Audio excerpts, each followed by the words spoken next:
Good day, everyone. Our topic for today is all about career. Planning for a health career. Let us first tackle what is career. Ano nga ba yung career? A career is an occupation or profession that requires special trainings. Like health careers. Health careers are designed to familiarize students with the various careers in the medical professions and allied health services. A student will learn skills necessary for their career path, which in this case is in the healthcare. These include working with others, communication skill, legal and ethical responsibilities, cultural considerations in healthcare industry, problem solving, decision making, accepting personal responsibility, and self-management. Health career planning refers to an individual's plan or make a career choice, rowing in the chosen career or making a career shift. Career planning involves the important step of self-assessment. Self-assessment is necessary to understand one's capabilities and drawbacks. The various career options should be explored in detail to find a fit between one's abilities and the opportunities provided by a career option.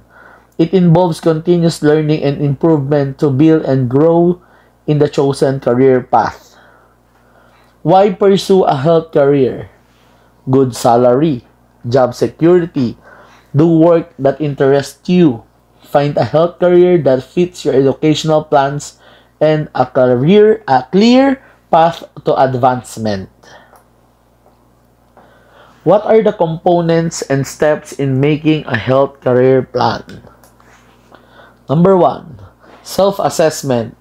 Discover your personal strengths through self-assessment.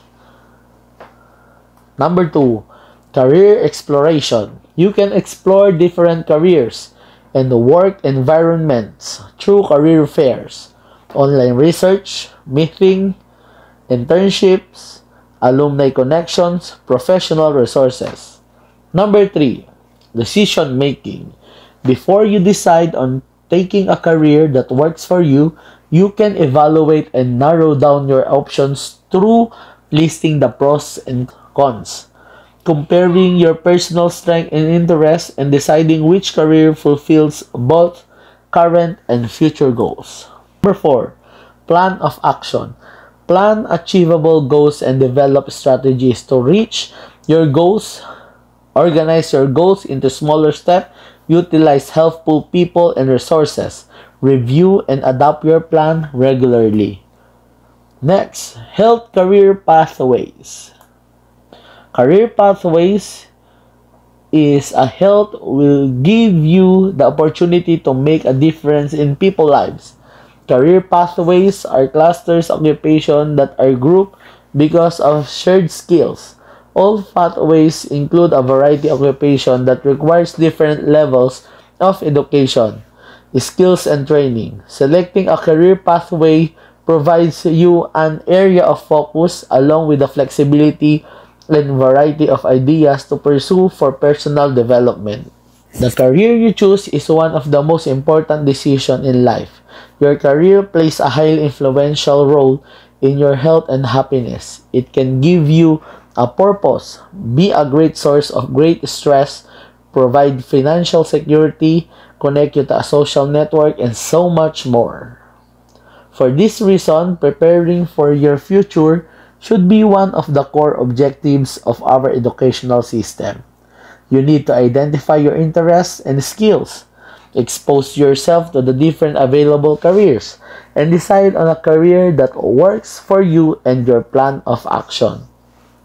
Health career orientation will help you identify and explore health careers and acquire academic awareness of a wide variety of educational training and resources for both academics and vocational that motivate you to pursue a career in health.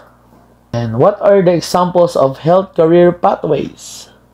Number 1, disease prevention and control. Number 2, personal health care. Number 3, maternal and child health care. Number 4, mental health care. Number 5, community health care.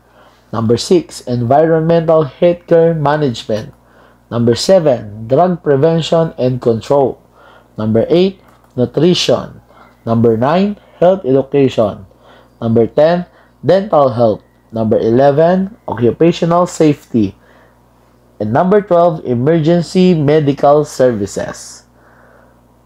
Then, yun po yung mga pwede po nating kunin about sa pagka gusto nyo talaga yung health career. Then, medical and allied health profession. What is a medical profession? The medical profession is a group of individuals qualified to practice medicine.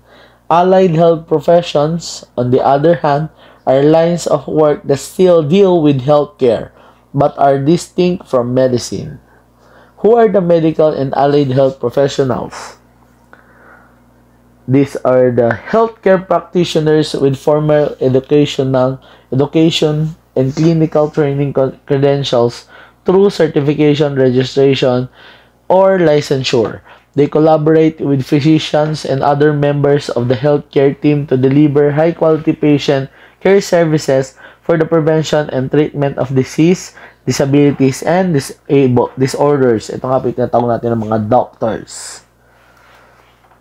Number 2, healthcare provider. Number 3, healthcare practitioner provider. Number 4, allied health professional. What are the allied health professions that we presently have in the Philippines? Ayan po lahat. Ayan. Ayan po lahat na meron dito sa Philippines. Audiologist, chiropractor, clinical psychologist, dietitian, emergency medical technician, guidance counselor, health educator, massage therapist, medical assistant, medical technologist, midwife, occupational therapist, orthoptist, paramedic, pharmacist, radiologist, speech-language pathologist, phlebotomist, radiation therapist, respiratory therapist, social worker.